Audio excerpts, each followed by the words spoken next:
Shalom, selamat pagi kekasih Tuhan. Satu hal yang luar biasa yang perlu kita syukuri hari ini bahwa ada masa yang sukar seperti ini saya bisa menjumpai saudara. Saudara, hari ini sebelum kita masuk dalam firman Tuhan, saya ingin ajak saudara untuk kita berdoa terlebih dahulu. Bapa, dalam nama Yesus kami bersyukur untuk waktu dan kesempatan yang luar biasa ini. Kami berterima kasih untuk kasih setia penyertaan Tuhan yang luar biasa yang kami rasakan semua, baik kami yang ada di Denpasar maupun jemaat gereja Gerakan Pentakosta yang ada di Kauditan. Kami bersyukur bahwa Tuhan kami masih bisa mengikuti ibadah pada hari Minggu ini. Tuhan, mari Engkau berbicara dalam setiap kehidupan kami sehingga ketika firman Tuhan disampaikan, semua mengalami dan mendengar apa yang menjadi kerinduan Tuhan untuk kami kerjakan dalam kehidupan kami. Terima kasih Bapa, kami sungguh yakin bahwa urapan Tuhan yang luar biasa menyertai kami semua sehingga ketika firman disampaikan kami boleh mengerti dan kami melakukan dalam kehidupan kami sehari-hari. Dalam nama Yesus kami bersyukur. Haleluya. Amin. Saudara, mari kita sama-sama belajar dalam Mazmur 16 ayat 8 sampai dengan 11. Saya akan bacakan buat saudara Mazmur pasal 16 ayat yang ke-8 sampai yang ke-11. Aku senantiasa memandang kepada Tuhan karena Ia berdiri di sebelah kananku. Aku tidak goyah, sebab itu hatiku bersukacita dan jiwaku bersorak-sorak. Bahkan tubuhku akan diam dengan tentram, sebab Engkau tidak menyerahkan aku ke dunia orang mati dan tidak membiarkan orang kudus-Mu melihat kebinasaan. Engkau memberitahukan kepadaku jalan kehidupan. Di hadapan-Mu ada sukacita berlimpah-limpah, di tangan kanan-Mu ada nikmat senantiasa. Saudara, judul daripada renungan pada pagi hari ini berbicara tentang the power of focus. Kekuatan daripada fokus.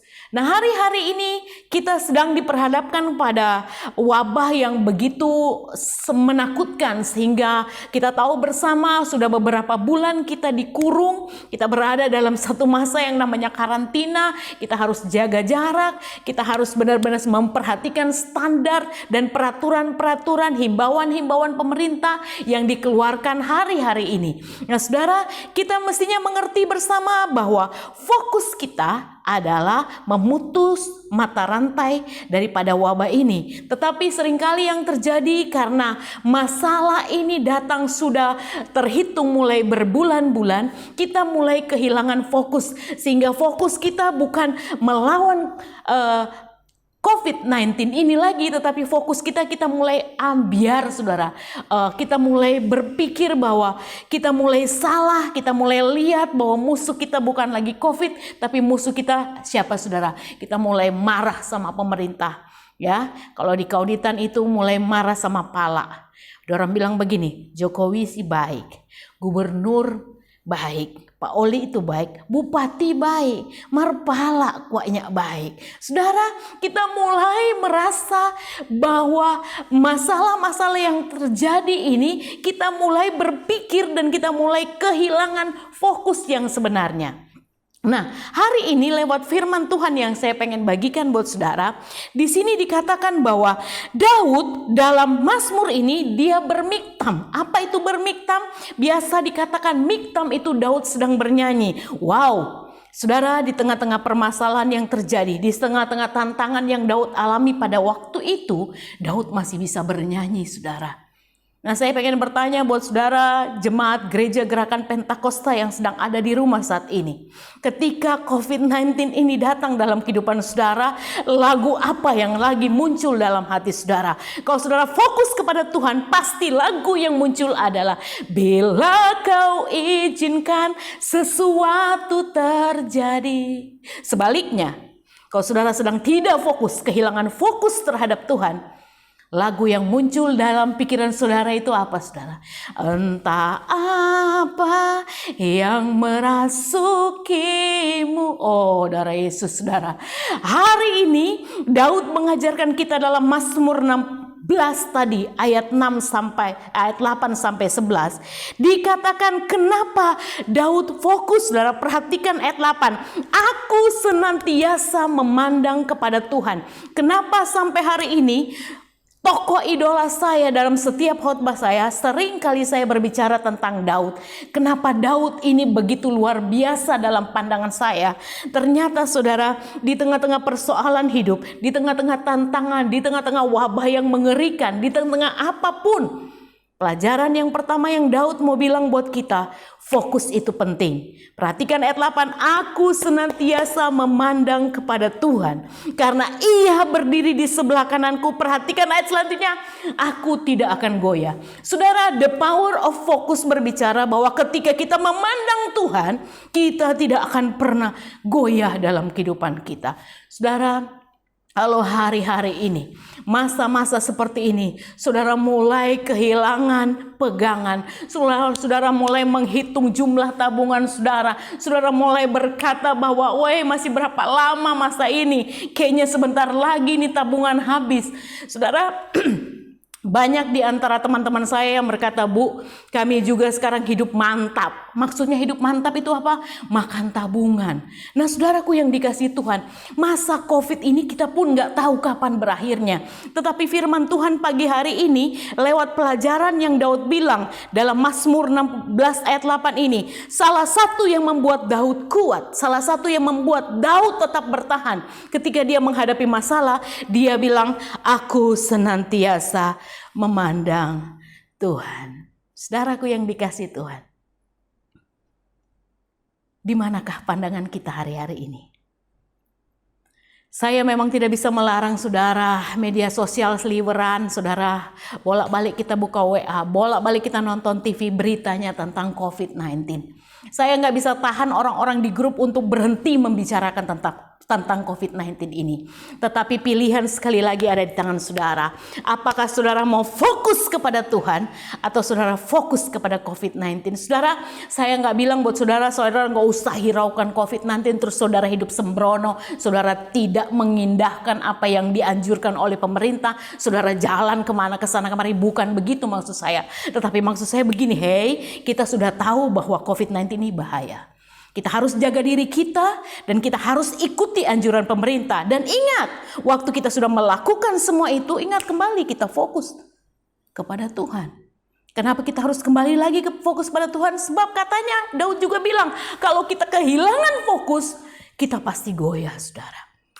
Kita pasti goyah. Mari kita lihat kembali kenapa fokus itu punya kuasa yang luar biasa. Saudara masih ingat kembali tentang kemenangan Daud terhadap Goliat.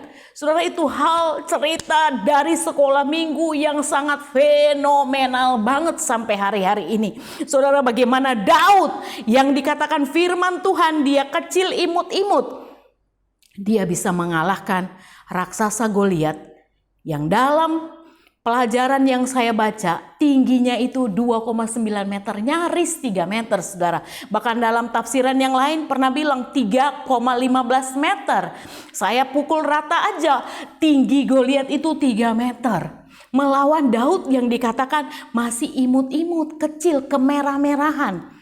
Nah, dalam hal ini kita melihat betul bahwa apa yang Daud sampaikan tadi, kenapa dia tidak pernah goyah berhadapan dengan raksasa seperti Goliat yang tinggi besar, yang punya prestasi yang dahsyat dalam setiap peperangan. Ternyata the power of focus. Kekasih Tuhan, luar biasa Daud. Luar biasa yang Daud ajarkan kepada kita, waktu kita fokus kepada Tuhan, maka Goliat atau masalah kita itu pasti tumbang. Sebaliknya ketika kita fokus kepada Goliat, saudara, maka kita yang akan tumbang. Nah, kekasih Tuhan, pada waktu Daud menghadapi Goliat, saudara masih ingat peristiwa Lembatar Bantin pagi dan petang. Pagi dan petang udah kayak minum obat. Goliat mengintimidasi umat pilihan Tuhan bangsa Israel. Mungkin dalam bahasa sehari-hari setiap pagi dia teriak di kelompok orang-orang Israel, "Woi, mana uni pejago?" Saudara ya. Mungkin kalau di bahasa Manado kan mungkin seperti itu saudara.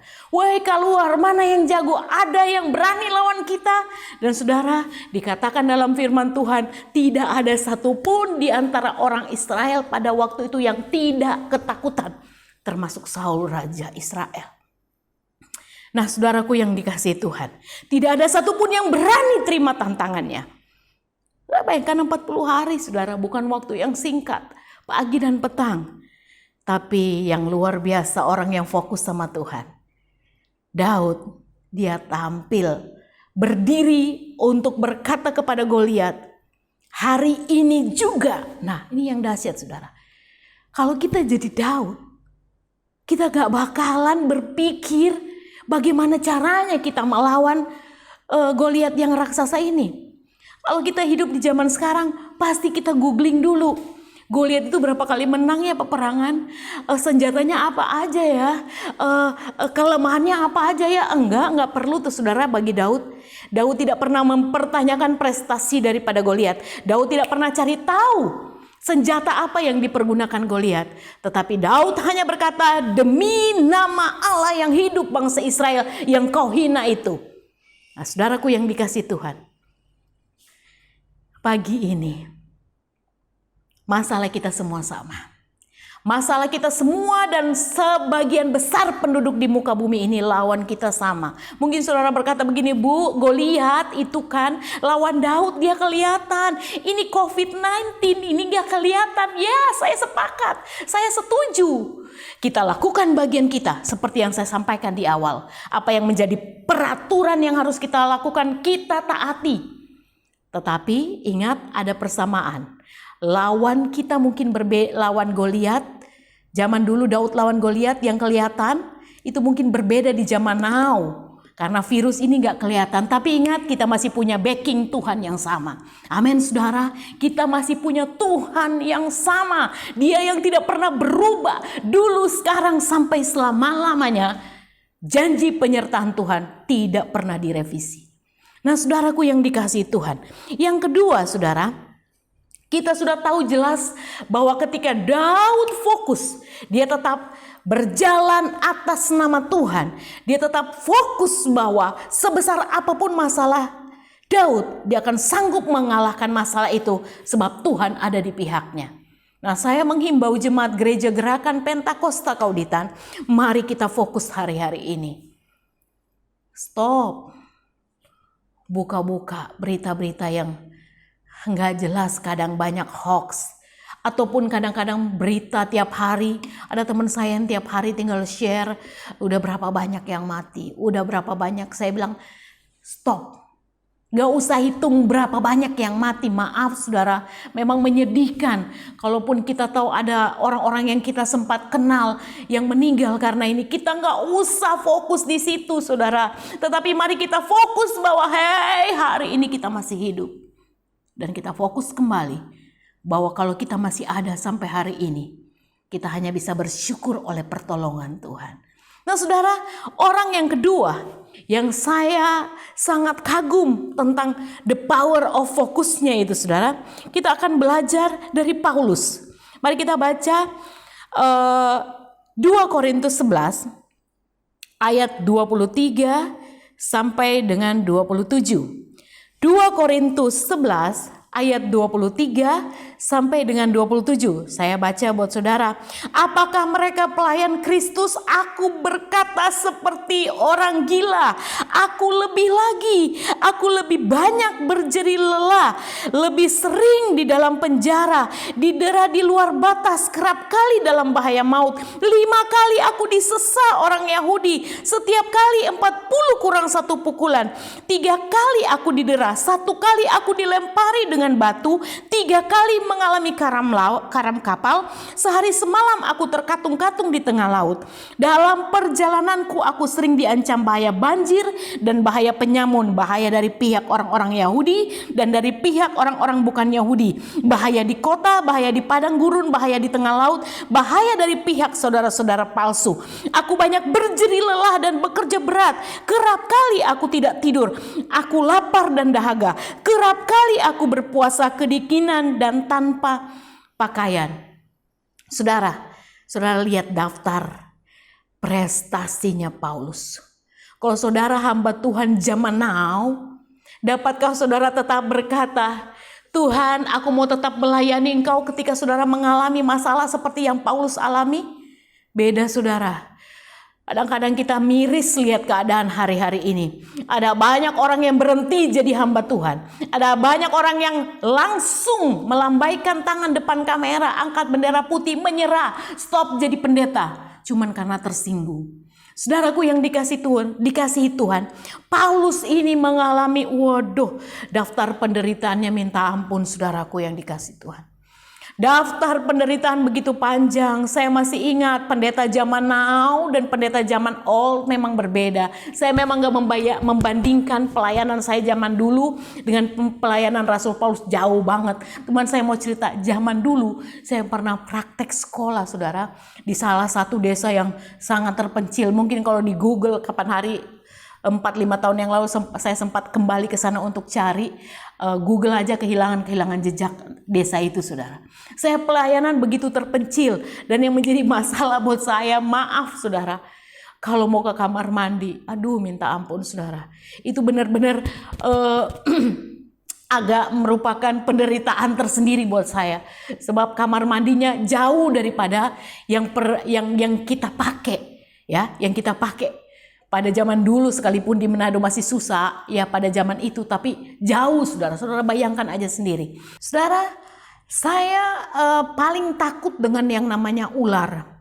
Tetapi ada beberapa kali pelayanan kami dalam seminggu kami harus masuk di dusunnya lagi, bukan di desa, tapi di dusunnya lagi saudara.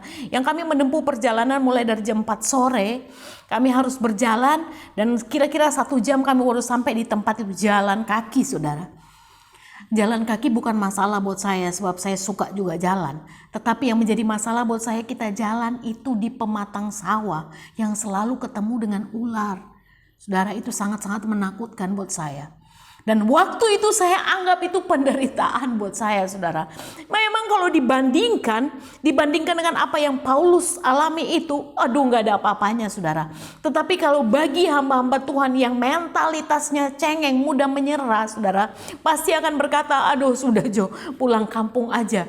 Ngapain susah-susah payah melayani seperti ini. Saudaraku yang dikasih Tuhan, kalau saudara lihat daftar penderitaannya Rasul Paulus yang demikian panjang yang saya baca tadi di awal sebelum kita masuk di poin tokoh orang yang sangat fokus waktu Paulus ini. Saudara lihat betapa panjang, betapa mengerikan proses yang harus dilewati oleh Paulus. Tapi hal yang luar biasa saudara kita dapati, Paulus itu sangat-sangat luar biasa.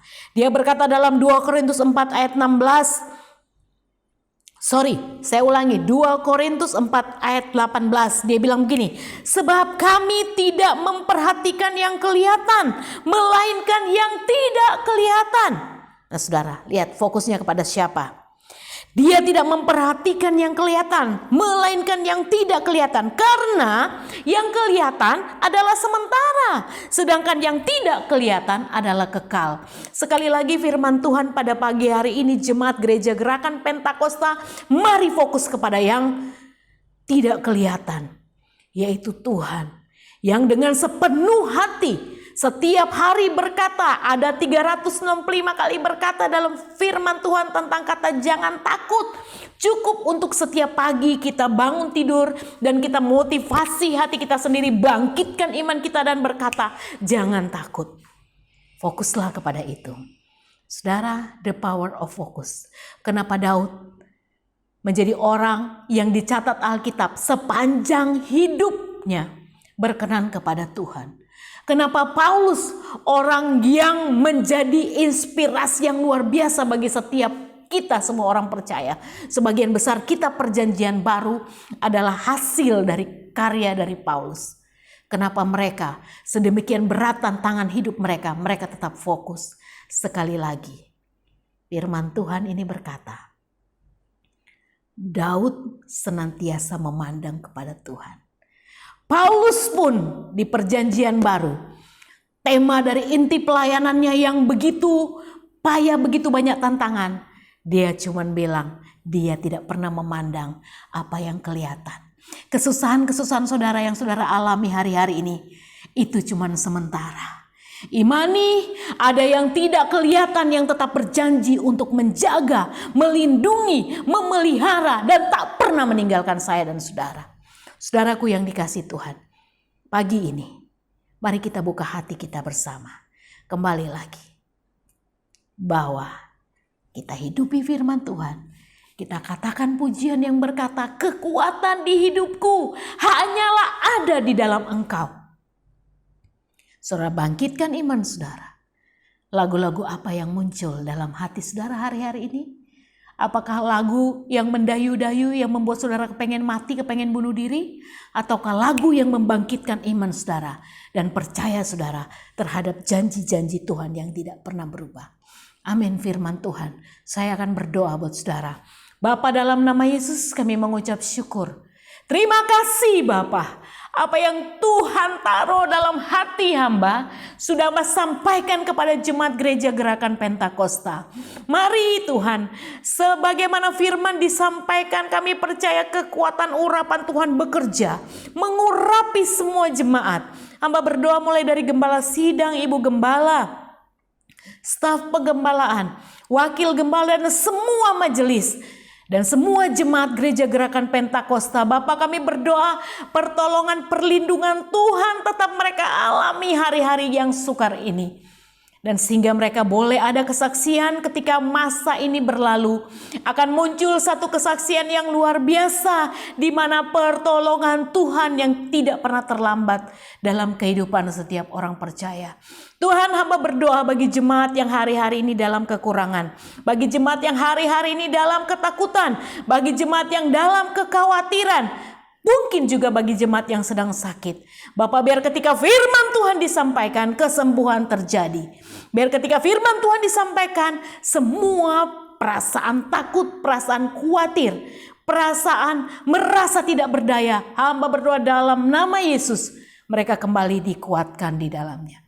Terima kasih Bapak, kami mengucap syukur untuk kesempatan yang indah ini. Dalam nama Yesus kami berdoa, haleluya, amin. Shalom, Tuhan Yesus memberkati.